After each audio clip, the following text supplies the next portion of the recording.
창세기 15장입니다. 창세기 15장에 이 아브라함이 마음이 지금 굉장히 허한 그런 상태입니다. 지금 전쟁은 이겼지만은 전쟁 이긴 것이 이것이 기쁨이 아니라, 기쁨은 그 전쟁 이겼을 때는 기쁘지만 지나고 나니까 이게 두려움이 되는 겁니다. 아니, 조카 롯 때문에 죽을 둥 살 둥 전쟁을 일으키고 했는데 기적적으로 이겼어요. 근데 조카 롯은 품에 들어오질 않고 다버려 나가버렸죠. 그리고 하나님의 영광을 위한다고 믿음으로 재물까지 다 줘버렸죠. 그래 아무것도 없어요. 아니, 그 재물 탈취한 것을 아무것도 갖고 있지 않다는 겁니다. 그리고 사람들이 막 칭찬하고 옆에 좋아할 때는 같이 마음도 기쁘고 좋지만은 다들 다 헤어지고 나니까 이제 혼자 남은 거죠.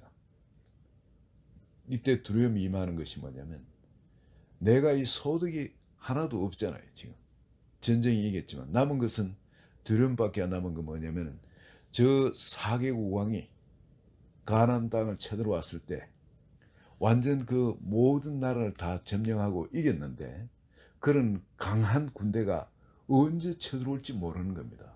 이젠 쳐들어오면 정식으로 한 붙자 하고 이렇게 쳐들어오는 게 아니라 암습을 할 거 아니겠어요. 전번엔 싸워가 졌으니까 이제는 기습에가 공격이 들어올 건데, 아니 그냥 전쟁 맞붙어도 질 수밖에 없는 그런 전력인데 말이죠. 이들이 암습해가 오면은 죽은 목숨입니다. 마음이 두렵지 않겠어요? 언제 어떻게 될지 모르는데 마음이 지극히 두려운 겁니다. 근데 하나님께서 그때 아브라함에게 나타나셔가지고 해주시는가 보세요. 하나님은 우리가 좀 하나님 뜻을 그대로 행해가지고 어떤 참 하나님 보시 기쁘신 일을 하고 나면 하나님 반드시 상급을 주세요. 더 나은 업그레이드된 약속을 주세요. 반드시. 여기도 아브라함에게 하신 하나님 보면은, 자, 아브라함아 두려워하지 말라. 나는 네 방패에 너희 지극히 큰 상급입니다. 바로 확인시켜 주시는 겁니다. 아브라함 두려워하는 그 마음을 잘 아시고, 아브라함아 두려워하지 말라. 내가 있지 않니? 내가 네 거란다 이겁니다. 내가 너의 방패에 내가 막아줄 거 아니니. 그들이 쳐들어올 것에 대해서 걱정하지 마라. 내가 막아준다. 내가 너의 방패다. 그리고 내가 너 상급이다. 내가 너한테 그만큼 가까워졌지 않니? 네가 나를 그만큼 더 소유하게 되었지 않냐 이겁니다. 우리가 하나님을 소유하면 사실 모든 걸 다 소유한 거거든요. 하나님과 연합되는 만큼 그만큼 더 많이 우리를 하나님 것을 가질 수 있는 겁니다. 하나님의 권세도 누릴 수 있고 하나님의 축복도 그렇게 누릴 수 있는 거고. 근데 하나님이 내가 네 거라 하면서 한 자신을 아브라함한테 그냥 온통 줘버리는 겁니다. 이게 얼마나 놀라운 겁니까? 그런데 아브라함이 이 실체를 잘 못 깨달으셨던 것 같아요. 아브라함이 하는 말이 뭡니까? 이게 2절에 보면 아브라함이 이르되 주 여호와여 무엇을 내게 주시기는 주시리 하나이까? 이 톤을 여러분 그냥 잊지 말고 뭘 주시긴 주실 거냐고 말이죠. 이게 이 톤을 조금 바꿔가 한번 들어보세요. 도무지 막 아버지한테 애가 막 응석 부리듯이 앙탈하듯이 말이죠. 이 아브라함이 도대체 뭘 주시기는 주시려니까? 나는 자식이 없사니. 아니 답답한 소리 왜 하시냐 이거죠. 자식이 없는데 자식 내가 원하는 거 왜 모르시냐 이거죠. 나는 자식이 없사니 나의 상속자는 이 다메섹 사람 엘리에셀이, 이 엘리에셀 이 종이 내한테 자식이 될 파인데, 아니 롯도 그냥 붙여주잖아요. 롯도 떠나게 만드시고 말이죠. 하나님 자식 언제 주실 거냐 이거죠. 그냥 여기서 그냥 속에 있는 걸 아브라함이 그냥 그대로 툭 털어놓습니다. 그리고 3절에 보면 아브라함이 또 이르되 주께서 내게 씨를 주지 아니하셨으니 내 집에서 길린 자가 내 상속자가 될 것입니다. 속상한 거예요 이게. 아브라함이 얼마나 속상한지. 하나님 턱 나타나 그릇도 두렵기도 하고 속도 상하고 허하기도 하고. 그런데 하나님 나타나가 내가 네 거다, 전부 다 네 거다 하고 이 정말 너무 속도 모르고 좋긴 좋은데 정작 내 가려운 건지 주님이 안 끌고 주시잖아요. 그러니까 여기 속에 있는 거 그냥 다 터뜨려 내시는 겁니다. 이 종을 내 상속자 삼으실 거냐 이거죠. 자식을 주셔야 될 거냐. 자식 주신다 해놓고 언제 주실 거냐 이거죠. 그때 하나님이 4절에 보면 여호와의 말씀이 그에게 임하여 이르시되 그 사람이 네 상속자가 아니라 네 몸에서 날 자가 네 상속자가 되리라 하십니다. 다시 확인시켜 주십니다. 반드시 준다. 걱정 마라 이거죠. 그리고 5절에 보면 그를 이끌고 밖으로 나가 이르시되 하늘에 우러러 무뼈를 셀 수 있나 한번 봐라. 또 그에게 이르되 네 자손이 이와 같으리라. 여러분 이 중동 땅에 나면은 이 뉴욕 땅에서 이를 보는 하늘과 이거는 천양차입니다. 완전 다른. 우리 어릴 때 시골에서, 저는 시골에 살았거든요. 그때는 뭐 전기도 안 들어오고 완전 밤 되면 캄캄하게 반딧불 외엔 밤에 불빛이랑 보이질 않습니다. 뭐 간혹 호롱불 켜놓고 집에도 뭐 전기불이 전부 다 호롱불 켜니까 흐리하게 그래요. 네. 그런데 바깥에 나가지고 우리 동네 뒤쪽에 묘들이 있고 하는 그쪽으로 나와서 이래 놀면은 그건 완전 동네 불빛이 보이지 않는 곳입니다. 완전 칠흑 같은. 오직 보이는 게 하늘에, 밤하늘에 보면 얼마나 별들이 영롱한지 말이죠. 이게 아주 가까이 정말 툭툭툭 떨어질 거예요. 크게 기침해도 후루룩 떨어질 것처럼 얼마나 영롱하게 하늘에 그냥 달려가 있는지 모르겠어요. 근데 그 하늘을 가르치면서 아브라함에게 저 하늘에 무뼈를 셀 수 있나 한번 봐라. 그 하늘을 보게 하십니다. 그리고 네 자손이 이와 같으리라. 하나님이 약속을 그렇게 하시는데 그 자식에 대해서 확실하게 하나님이 약속을 해 주시잖아요. 그리고 아브라함이 그걸 믿으니까 하나님 그걸 의라 여겨 주신 겁니다. 믿으니까 의라 여겨 주시고, 그리고 또 하나님께서 그것만 약속해 주신 것이 아니라 자손이 많으면 살 곳이 있어야 되잖아요. 근데 그 땅까지 다시 확인시켜 주십니다. 7절에 보면 또 그에게 이르시되 나는 이 땅을 내게 주 소유를 삼게 하려고 너를 갈대아의 우리에서 이끌어낸 여호와니라. 자, 하나님께서 여러분 이 심한 약속해 주신 것이 아니라 그 씨에 대한 걸 아브라함이 믿으니까 땅까지 덤으로 주십니다. 확인 믿음으로 주신 것, 다 주신 것이지만 그 믿음을 더 할 수 있도록 하나님 그 은혜를 또 베풀어 주신 겁니다. 나는 이 땅을 내게 주어 소유로 삼게 하려고 너를 갈대아인의 우르에서 이끌어낸 여호와니라. 아브라함이 여기 잘 보면 아브라함이 하란에서 떠나왔죠. 하란에서. 그런데 불러주신 것은 어디에서 불러주셨냐면 갈대아 우르에 있을 때 거기서 끌어냈다는 겁니다.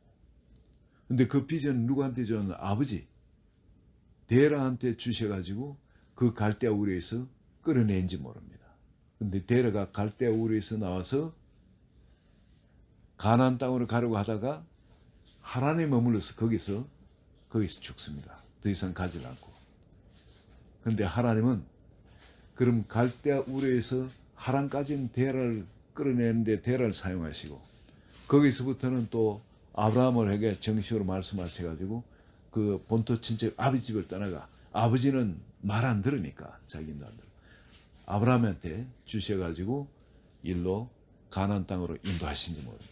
여기에 갈대아 우르에서 이끌어내셨다고 하나님이 그렇게 말씀하십니다.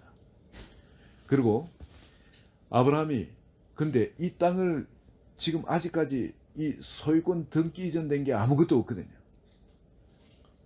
아직 남은 땅을 그 리스를 해가지고 있든지 뭐 렌트를 해가 있든지 그렇게 지금 사용하고 있는 겁니다. 그래서 이 땅을 소유로 받을 것을 무엇으로 알리까? 어떤 증거가 있습니까? 이렇게 물었을 때 하나님이 지금 당장 무슨 땅 문서나 논문서, 반문서를 집문서 주시는 것이 아니라 하나님이 약속을 하시되 자 맹세를 해줄게. 그러면서 그 당시 이 목축을 하는 사람들이 하는 맹세식으로 소를 잡아가지고 죽여서 따갈라가지고 그 사이로 불이 들어가는 불을 찢는 거예요. 변치 않는 맹세. 누구든지 언약을 어기면 이 소가 이렇게 가슴이 따개지듯이 반드시 이렇게 죽는다는 거예요. 바로 그 언약을 하나님이 해주신대. 근데 소를 따게 놔라. 새도 따게 놓고. 그러면은 하나님이 그 불을 지나가게 하심으로 말하면 언약을 해주시겠다는 겁니다. 그래서 아브라함이 소를 잡아서 따게 놓고 하나님이 언약해 주시길 기다리는 겁니다. 기다리는데 나중에 기다리다 나중에 이제 정말 지쳐가지고 깜빡 잠이 들었을 때 하나님께서 임하셔서 그 언약을 해 주십니다. 그 언약을 해 주시면서 그 비전도 그 다음에 일어날 그 자손들의 일까지도 알려주십니다. 자손들이 애굽 땅에 들어간다는 가서 4대 만에 다시 돌아오는데 그때 그들을 징치하면서 큰 재물을 갖고 나올 거라. 엄청 돈 벌어가 나올 거라는 거예요. 그래가지고 이 가나안 땅, 내가 지금 약속했는 이 가나안 땅을 네 자손들이 차지하게끔 해주겠다. 그때까지는 이 사람들이 여기에 머물게 하되 그때 4대째 돼가지고 왔을 때는 이 사람들을 전부 다 내가 다 내보내겠다. 다 청소하겠다. 그리고 이 청소된 이 땅을 너에게, 네 자손에게 주겠다. 이 약속을 해주신 하나님입니다.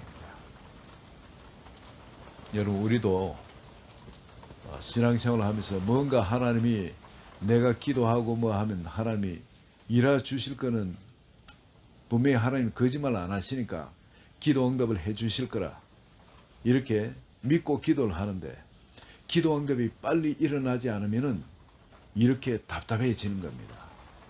마음에 언제 하나님이 이 약속을 이루어 주실까? 정말 이루어 주시기는 주실 것인가?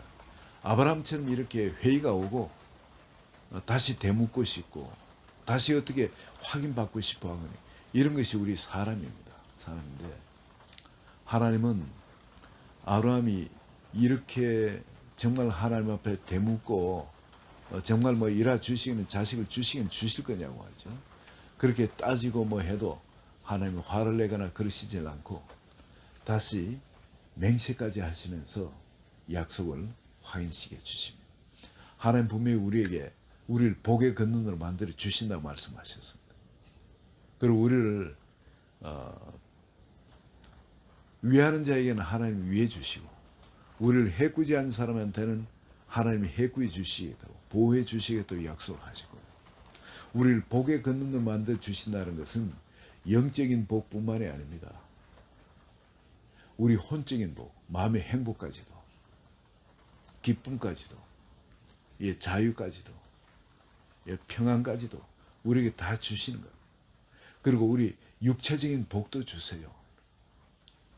건강의 복도 주시는 겁니다. 여러분 이 원수 마귀의 말에 속지 마시기 바랍니다. 하나님은 우리가 예수 그리스도에 오실 때까지 육신도 건강하게 유지 보수되기를 하나님 원하시는 하나님이에요. 우리가 성전 아닙니까? 이 성전이 하나님께 쓰임받는 성전인데 이 성전의 건강에 문제가 있어가지고 하나님께 쓰임받지 못하는 이 하나님 뜻이 전혀 아닌 겁니다. 의사가 어떤 말을 하든 간에 그 의사의 말은 하나님의 말씀보다 앞서질 못합니다. 하나님의 말씀이 항상 그걸 지배하도록 되어 있습니다. 그러니까 여러분 건강에 어려움이 있다 할지라도 믿음으로 붙들고 그냥 뚫고 나가시기 바랍니다. 반드시 하나님이 역사하시고요. 그리고 하나님을 내가 기쁘시게 하는 자, 이 주님을 여호와를 기뻐하라. 그럼 제가 내 마음의 소원을 만족케 하리라 합니다. 우리가 정말 하나님을 기뻐하고 또 하나님이 기쁘신 그 일을 하게 될 때 하나님께서는 반드시 우리의 소원들을 이루어 주시는 분이에요. 우리에게 이래 약속하셨던 이 약속, 아브라함에게 그렇게 소를 잡아가지고 그런 언약까지 하면서 반드시 이루어 주시겠다 하신 것처럼 여러분 우리가 기도하는 것이 기도 응답이 좀 늦을 수도 있고요. 또 그렇지만 하나님은 반드시 믿음으로 그렇게 끝까지 붙들고 기도하는 자에게 하나님의 축복으로 약속하신 줄 믿습니다. 이 자리에 계시는 한 분 한 분 하나님께서 복의 근원으로 만드시고 놀랍게 앞으로 귀하게 사용하실 줄 믿습니다. 우리 잠깐 기도합니다. 하나님 아버지, 아브라함에게 주시는 그 씨의 약속과 그 땅의 약속을, 그리고 바로 생명 그 자체이신 주님을 우리에게 주셔서 바로 나라를 이루게 하여 주심을 감사합니다. 날이 갈수록 아버지, 씨와 땅과 바로 하나님 생명이신 또 말씀이신 주님, 우리 속에 바로 법으로서 우리 속에 들어오셔서 우리를 다스림으로 말미암아 바로 하나님 나라가 우리 마음 가운데 일어지고 이것이 점점 확대되어 있어서 하나님의 영광이 마음껏 충만히 나타나는 그런 한 사람 한 사람 하나님의 사람으로 주님이 존귀하게 사용하시고 축복하시고 영광 받으실 줄 믿습니다. 감사하며 예수 그리스도 이름으로 기도합니다. 아멘.